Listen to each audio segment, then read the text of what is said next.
Mpaka kufikia mwaka huu wa 2026 tunao watoto 69 ambao mee ni 24 na ke 45. Namba hii imepungua kutokana na kuwepo na vituo vingi vya watoto katika kata yetu ya Ruaha. Kwa sasa tuna mwalimu mmoja na mpishi mmoja, na tunatarajia shule ikifungua kuongeza mwalimu mmoja ili kuwe na ufanisi chanya wa malezi kwa watoto na uwiano. Kituo chetu kimefanikiwa katika mambo mbalimbali ambavyo ni tumejitahidi kuboresha majengo ya kituo kwa kiasi kidogo, na tulipata msaada kutoka Kanisa Katoliki Parokia Ipogoro, waliweza kusaidia maboresho ya michoro rafiki ya watoto kama inavyoonekana. Watoto wanapata chakula hapa kituoni kutokana na michango ya wazazi walezi wao na muda mwingine kwa wadau.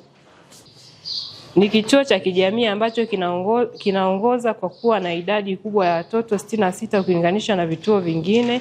Tumefanikiwa kuwa na kamati ya kituo ambayo ina watu 6 na kamati ya kata ambayo inasimamia na kuratibu shughuli za kituo. Hichi ni kituo cha kijamii, sio cha binafsi, ni kituo cha kijamii ambao wananchi wenyewe wamekianzisha na wanakiendesha chini na uongozi wa kata hii. Na tunataka serikali inahamasisha wananchi waishe vituo kama hivi, kwa sababu sasa hivi tuna changamoto kubwa sana ya watoto kufanywa ukatili huko mitaani. Huko mtaa kuna ubakaji, kuna ulawiti humo, watoto wanakosa malezi bora.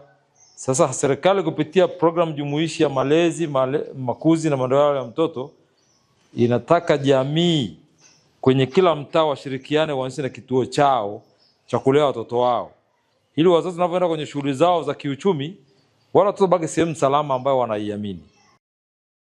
Kwa majina naitwa Anaserina Aruma, ni mzazi wa mtoto anaitwa Samueli Ruagila, anasoma hapa, ana miaka 5. Ninawashukuru sana hata walioanzisha hiki kituo. Watoto wetu saizi hawazagai mtaani, wanafika hapa wanapata elimu bora.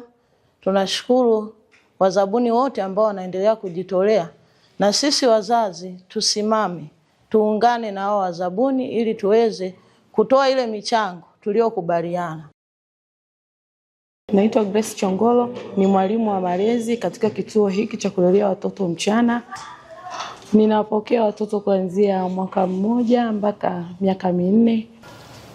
Ushiriki wa wazazi katika kituo hiki ni wanajitahidi kuleta watoto. Wababa ni wamekuwa kipaumbele sana kuwaleta watoto wao kwa sababu wanafurahia huduma ambayo inatolewa hapa kituoni. Hata wamama nao wamekuwa sambamba na wababa kuwalea watoto wao. Kwa majina naitwa Rema Lawrence Kipuga. Mtoto wangu naitwa Jedani Steven Makwela. Asubuhi nakuja kumleta. Mimi jioni nakuja kumfuata. Namleta huko apate mazingira mazuri, sio kubaki naye mtaani. Kwa majina naitwa Rema Sanga, ni afisa maendeleo ya jamii kata ya Ruaha. Kwa masuala ya lishe kwenye kituo hichi yanazingatiwa sana, hasa makundi 6 ya chakula.